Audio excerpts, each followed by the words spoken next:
From the Comcast studios on Capitol Hill, now back to TV One's Washington Watch with Roland Martin.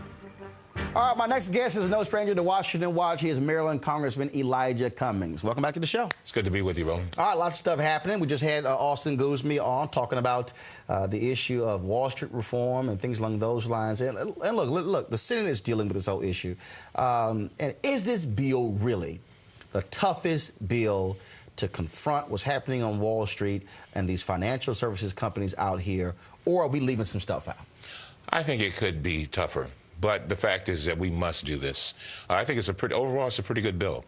Keep in mind we have a House bill and now we'll have a Senate bill, and we've just got to bring those bills together. But for example, in the House bill, we have some very strong language, thanks to Maxine Waters, that deals with the issue of having making sure that you have a minority affairs division in a lot of these agencies. A lot of times these people are people making policies and regulating, and there are absolutely no people of color. She also has very strong provisions with regard to making sure that these payday loan folks are not ripping our folks off. And so there are a number of issues. And Senator Bob Corker has certainly been trying to protect those companies. Trying to protect them. But let me tell you, our communities suffer greatly. I mean, you look at an area like Baltimore, where I represent, you can go in certain areas and see no banks. I mean, literally for miles. But on the other hand, on every other corner, you've got a payday loan folks with these phenomenal interest rates.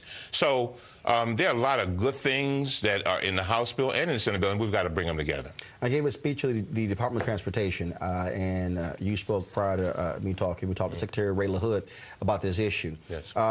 You had some funds inserted into the bill in terms of help African Americans on this whole issue of bonding. That's correct. Talk about that, because there are people out there who have businesses, but this is one of the hang-ups there. There are millions of dollars sitting there to be spent, but folks aren't truly accessing it. What we have found is that a lot of people, a lot of minority contractors and disadvantaged businesses are ready to take on these contracts, say, for example, in the stimulus bill and others, but they are blocked by bonding. A lot of people don't know what bonding is. A bonding is like an insurance company that says, insurance policy that says, if you don't perform the work, we're going to pay the person who is contracted with you.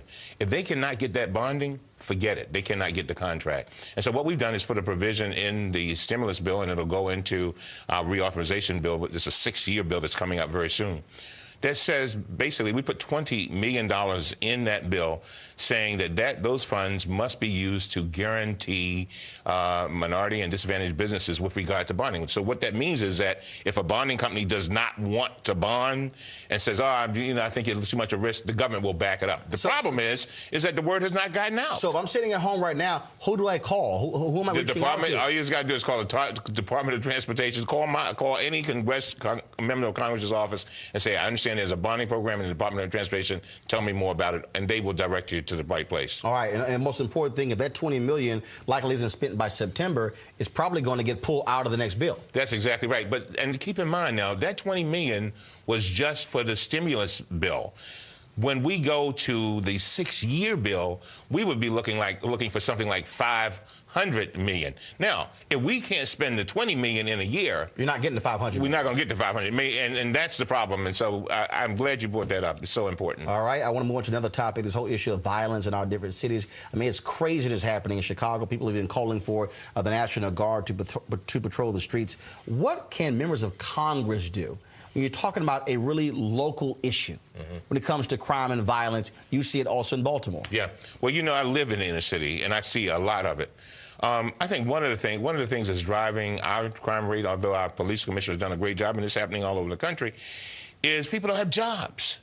I mean, people come up to me almost every day, Roland, when I'm in my district, and they say, Congressman, I love what you do, man, but, I need a job, Jack. I just got out of prison about a year ago, and I haven't been able to find a job in a year. But here's what's so interrelated about that, and I get you at that particular point, but you have people who are dropping out of school, right, who are not graduating, right, then folks involved in crime, they're going to the criminal justice system, right, then you have broken homes. So what you have is this holistic problem, yes, when it comes to crime, yes. And so so jobs is really a small part of that. Yes. Well, but it's a large part of it. If you don't have money, you're going to make money some kind of way. Absolutely, absolutely. And what we found in Baltimore is we've got a rash of people breaking into houses. I mean, very boldly.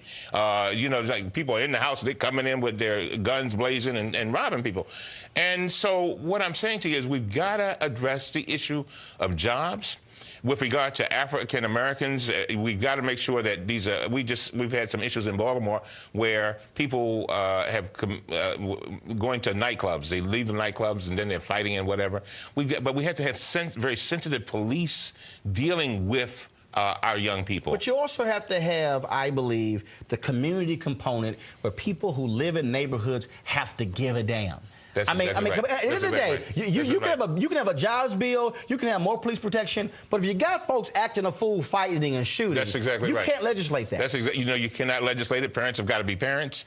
And we got another issue with this whole thing of witnesses being harmed. A lot of people feel free to go out and harm somebody because they know that nobody's going to talk. By the way, we have legislation that's about to pass the Senate that gives local jurisdictions money to help local state's attorneys protect witnesses. It's a very big deal. Almost half the cases in Baltimore, serious cases, never get to trial. Why? Because nobody will testify because they're scared. That's one way of government having witness protection funds there, because you had a kid, 17-year-olds in Chicago, get shot, dying in a cop's arms, still would not tell the person who shot him. And we see that all the time. Congressman, we appreciate it. Thanks so much. We'll have you back. It's my pleasure.